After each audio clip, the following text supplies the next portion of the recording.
Assalamualaikum warahmatullahi wabarakatuh. Berjumpa lagi dengan saya. Gimana kabarnya teman-teman? Semoga teman-teman dalam kondisi yang semakin sehat ya.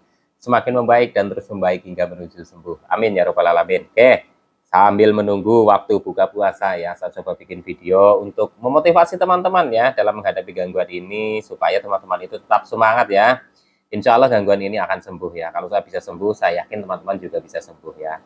Jalankan metode-metodenya ya dengan sabar dan ikhlas ya. Yang telaten ya teman-teman dan tetap semangat. Nah, untuk kesempatan kali ini saya mau menanggapi pertanyaan dari beberapa pertanyaan yang ada di kolom komentar video saya. Tentunya akan saya bagikan atau akan saya jawab berdasarkan pengalaman yang pernah saya alami ya. Yang pertama adalah dari akunnya Rianti Rama. Alhamdulillah semakin hari semakin sehat Mas. Yang ingin saya tanyakan ketika Mas sembuh dulu, adakah sisa-sisa dari dampak terkena asam lambung dulu? Contoh giginya nggak kropos, atau mata masih normal, nggak blur, nggak perlu bantuan kacamata. Mohon jawabannya Mas. Nah oke ya teman-teman ya. Jadi mungkin untuk beberapa penderita gangguan asam lambung ya yang sudah membaik ya, tentunya masih ada sedikit penasaran, apakah sama dengan kondisi saya? Apakah sama kondisi fisik saya setelah sembuh dengan teman-teman yang lain yang sudah mulai membaik dan sembuh. Jadi ini akan saya bagikan berdasarkan pengalaman saya ya teman-teman ya. Jadi untuk penglihatan ya alhamdulillah sudah normal, tapi mungkin tidak 100% seperti dulu. Dan alhamdulillah saya juga belum butuh bantuan untuk pakai kacamata ya teman-teman. Akan tetapi ya ketika saya memang sudah capek sekali karena kalau kerja itu kan di depan apa namanya layar HP gitu ya, terus sama dengan tulisan-tulisan yang kecil harus mengoreksi ini itu dan sebagainya gitu ya, itu memang mata itu cepat lelah dan itu saya rasakan itu seperti itu. Tapi kalau untuk bantuan kacamata mungkin saya pakai bantuan kacamata ketika berkendara, itu pun juga berkendara sepeda motor ya teman-teman ya, itu pun juga nggak sering, jadi di waktu-waktu tertentu saja, contoh misalkan malam hari, karena saya juga untuk menghindari banyak binatang malam yang kadang mengenai mata gitu ya teman-teman ya. Nah, kalau untuk energinya, energi mata itu memang yang saya rasakan itu tidak seperti dulu lagi ya. Mungkin ini juga berpengaruh faktor usia juga mungkin ya teman-teman ya. Tapi saya tidak mengkhawatirkan itu. Dan saya juga sudah cukup beruntung karena saya juga sudah bisa melihat normal lagi tanpa ada rasa buram-buram gitu ya. Tapi kalau saat kita itu kecapean, banyak begadang, terus lagi kita itu apa namanya kelelahan gitu ya teman-teman. Itu kadang juga kayak ada terasa blur-blur gitu, tapi intensitasnya itu nggak tinggi dan waktunya itu nggak lama. Biasanya setelah bangun tidur itu kita masih kalau kecapean ya atau habis begadang itu kita apa namanya terasa kayak pusing, terus kayak samar-samar gitu. Tapi setelah kita cuci muka gitu, itu sudah penglihatannya sudah biasa lagi.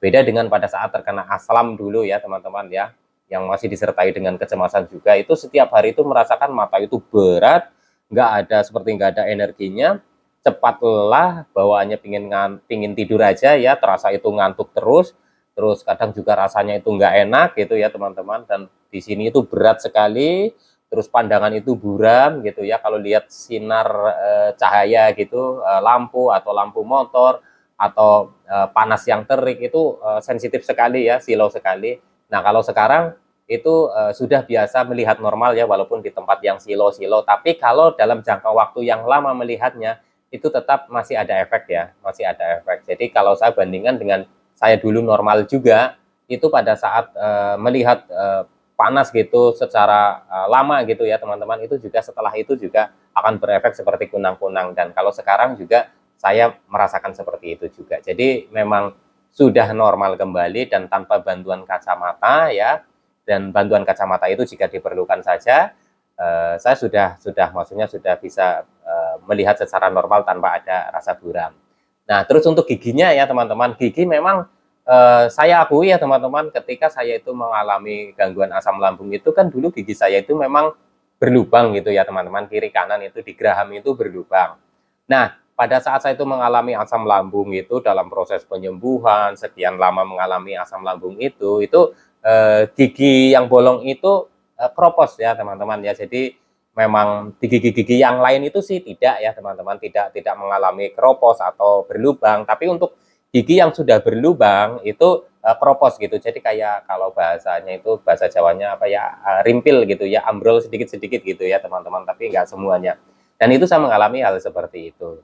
Nah, untuk yang lain-lainnya yang masih ketara sekali itu adalah stamina ya teman-teman ya. Jujur saja untuk stamina walaupun saya merasa saya sudah sembuh, tapi stamina saya itu tidak seperti yang sebelum terkena gangguan asam lambung. Nah, itu saya harus jujur ke teman-teman ya, karena ya mungkin ini butuh proses waktu yang cukup lumayan lama juga mungkin ya, atau mungkin juga karena saya sudah faktor usia juga ya, udah 42 gitu ya teman-teman ya. Jadi ya ya saya memaklumi sajalah, yang intinya ya saya sudah bersyukur, saya sudah bisa kembali normal lagi, walaupun masih ada sedikit-sedikit yang tidak sama seperti dulu gitu ya teman-teman ya. Jadi ketika teman-teman mulai sudah membaik, tapi teman-teman itu kok ada beberapa nih yang merasa dari diri teman-teman itu masih ada yang kurang, itu nggak usah panik, nggak usah cemas, dan nggak usah dipikirkan ya teman-teman ya.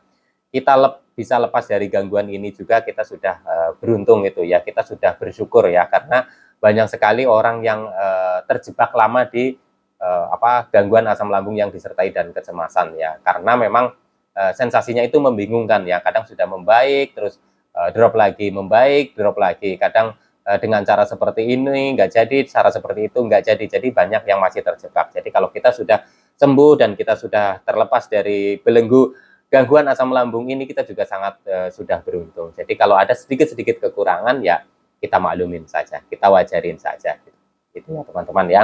Dan yang paling ketara adalah berat badan ya teman-teman. Ketika kita mengalami gangguan asam lambung, kita mengalami penurunan berat badan yang drastis. Tapi ada juga nih penderita gangguan asam lambung yang mengalami kenaikan berat badan. Walaupun belum sembuh, tapi berat badan itu juga naik, itu juga ada juga. Jadi faktor sembuh itu sebenarnya tidak dipengaruhi oleh naiknya berat badan atau turunnya berat badan gitu ya, menurut saya ya teman-teman, itu pendapat saya. Karena saya dulu pun pada saat berat badannya itu tidak mengalami penurunan gitu ya, itu sensasinya juga terus-terusan setiap hari ada gitu ya. Nah, ada juga yang menyampaikan ke saya ketika berat badannya sudah naik gitu ya, yang dikiranya wah ini tanda-tanda sudah mulai sembuh, tetapi sensasinya sering bermunculan dan intensitasnya malah bertambah, itu juga ada. Terus ada juga yang sudah sembuh, terus berat badannya terus naik, tanpa ada sensasi yang muncul baru lagi, itu juga ada. Karena memang gangguan ini yang menurut saya itu unik ya. Kadang tidak sama, antara saya dan teman-teman itu juga mungkin tidak sama. Antara saya dengan teman-teman yang sudah sembuh pun mungkin sembuhnya juga berbeda juga gitu ya teman-teman, dengan cara berbeda gitu ya. Jadi memang unik dan perlu pemahaman ya. Jadi kita amati dari diri kita sendiri dulu ya teman-teman ya. Masalah makanan juga kita amati dari diri kita juga. Nah, untuk berat badan lagi, kembali ke berat badannya. Ini teman-teman kan masih khawatir nih, masih yang sering cemas karena mengalami penurunan berat badan. Menurut saya itu nggak perlu dicemaskan ya teman-teman, karena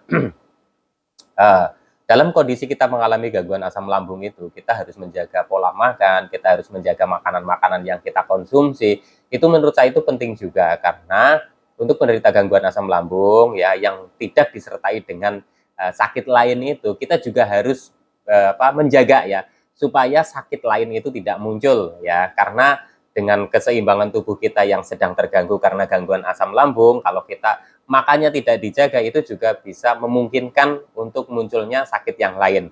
Maka dari itu, kenapa penting sekali kita itu harus menjaga makan makanan yang kita konsumsi, terutama makanan-makanan yang memicu asam lambung. Jadi tidak semau kita. Itu penting juga karena untuk menjaga ya supaya tidak ada penyakit yang lain muncul di saat kita itu mengalami gangguan asam lambung. Contoh misalkan asam urat, darah tinggi, kolesterol, dan lain-lain gitu ya teman-teman. Makanya penting sekali untuk menjaga makanan. Nah, ketika kita menjaga makanan, ketika kita itu mengatur pola makan, mungkin kan banyak nih yang harus dipantang, atau ada yang dihindari, atau mungkin yang dikurangi, berminyak, terus lain-lain, coklat, dan lain-lain sebagainya, walaupun itu dibutuhkan oleh tubuh. Akhirnya karena kita itu memilih makanan ya, itu kita mengalami penurunan berat badan, dan itu wajar menurut saya ya teman-teman. Dan ketika teman-teman itu sudah sembuh, berat badannya belum naik-naik, juga nggak apa-apa ya teman-teman, karena perlu proses gitu. Kita makan juga kan kadang masih ada dijaga gitu ya. Jadi ya tidak langsung harus signifikan gitu ya teman-teman. Targetnya adalah teman-teman itu sembuh ya. Jadi ada kekurangan fisik yang lain setelah kita membaik dan sembuh, itu dimaklumin saja teman-teman ya. Jangan apa namanya, sebenarnya saya ini udah sembuh atau belum sih ya, kok masih kayak ada sedikit ini kurang nyaman. Kalau teman-teman berpikir seperti itu terus selamanya itu teman-teman itu akan apa namanya, berpikirnya itu kok saya nggak sembuh-sembuh, kok saya nggak sembuh-sembuh. Jadi mulai sekarang teman-teman itu harus percaya diri. Ketika teman-teman sudah mulai membaik, sensasi ini tidak bermunculan lagi, walaupun masih ada kekurangan nih, masih sering lemes, staminanya masih kurang, mungkin masalah penglihatan itu masih agak sedikit-sedikit buram. Itu proses ya teman-teman, proses kita harus nanti menyesuaikan. Nanti perlahan sedikit demi sedikit juga akan hilang. Walaupun belum 100% seperti yang dulu ya, ada bekas-bekas atau sisa-sisa dari kita terkena gangguan asam lambung, menurut saya itu wajar ya teman-teman ya. Jadi teman-teman nggak usah patah semangat. Intinya ketika teman-teman menghadapi gangguan asam lambung ini sampai dengan sudah membaik tapi masih ada sedikit demi sedikit yang apa namanya belum sepenuhnya pulih, gitu nggak apa-apa teman-teman. Bukan berarti teman-teman itu kok nggak sembuh-sembuh ya teman-teman. Ini hanya perlu penyesuaian saja ya. Insya Allah nanti juga teman-teman itu akan sembuh ya, dan saya yakin itu. Oke teman-teman, sekian dulu ya, ini sudah mau maghrib, saya harus persiapkan untuk buka puasa ya teman-teman ya.